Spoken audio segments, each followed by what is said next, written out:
Եվ Հայաստանի Հանրապետությունը ծայրամասից վերաածվել կենտրոնի։ Հայաստանի Հանրապետությունը ծայրամասից վերաածվել կենտրոնի եւ ես ձեզ շնորհավորում եմ այս դարակազմիկ իրադարձության առիթով։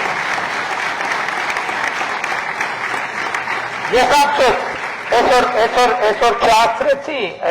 երեկոյան ես առաջիկայում բան կանենք, կադաստրի կոմիտեից մենք կհանենք, որովհետև մենք տեսնում ենք անշարժ գույքի գները։ Եվ մենք չնայած մեղրեցիները ես խոսացի եւ իրանք ասցին, որ առնվազն 2025 թվականի օգոստոսի 8-ից հետո մեղրիում անշարժ գույքի գները առնվազն 50%-ով ավելացել են։ Մեղրիում հողի, թե տան եւ այլն 50%-ով ավելացել են։ Այդ քաղաքացին, որ մոտեցել են ազգային ժողովի նախագահին, ասել էր, որ Գիրանցը դատարկվում է, մարդիկ վախենում են իրենց տներից դուրս գալ։ Ես էլ եմ ասում, ժողովուրդ ջան, ես ինքս տասնյակ խմբերի ուղեկցել եմ դեպի Գիրանց, բայց կարող է մարդիկ մտածեն վարչապետը այց է անում եւ վարչապետի այցի առիթով այնտեղ կյանքի սցենարը փոխվում է։ Ես բոլորին խորհուրդ եմ տալիս գնալ Գիրանց։ Եթե դուք կտեսնեք, որ այսօրվա Գիրանցը եւ 2023 թվականի Գիրանցը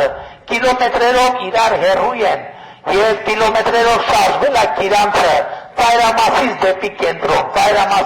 կենտրոն, Այսօր Գիրանցը անվտանգ է քան երբևէ, խաղաղը ավելի քան երբևէ, զարգացածը ավելի քան երբևէ։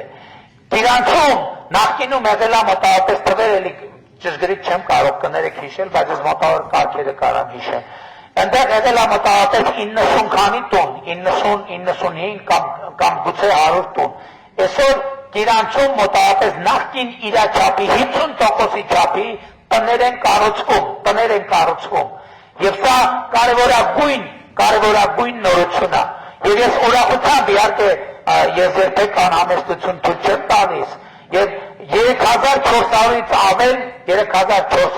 ավել սահմանամերձ բնակավայրերում կառուցվում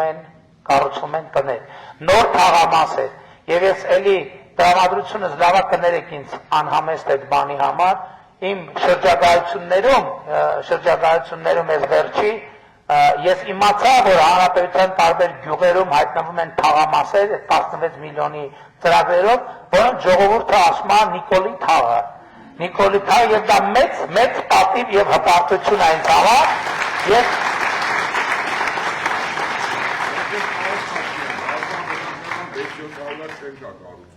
բայց մարդիկ չեն տեսնում, դա տարբեր տեղեր են։ Ես դες ավելին ասեմ, ես հիմա խոսքի Հայաստանի մասին եւ իմիջիայլոց բոլոր սահմանամերձ գյուղերի մասին, Կապանի մասին։ Գնացեք տեսեք Կապանը նախկինում եւ Կապանը հիմա։ Եվ սուբվենցիոն ծրագրերը, որ Կապանում իրականացվել են, 60%-ը ֆինանսավորել է կառավարությունը, այդ չեմ ասում իրականում 60%-ը չի ֆինանսավորել, իրականում 75-80%-ն է ֆինանսավորել, որովհետև մի կողմից սուբվենցիոն ծրագրով ենք ֆինանսավորում, մյուս կողմից այդ դոտացիաներ ենք տալիս քաղաքին, այդ դոտացիաներով իրանք մասնակցում են համաֆինանսավորմանը, մի կողմից էլ օրենքն ենք փոխել եւ հանքարդյունաբերության ազդեցության գոտում գտնվող համայնքները 2% լրացուցիչ գումարներ են ստանում եւ ըստ էության մենք այսօր բոլոր համայնքներին ֆինանսավորում ենք։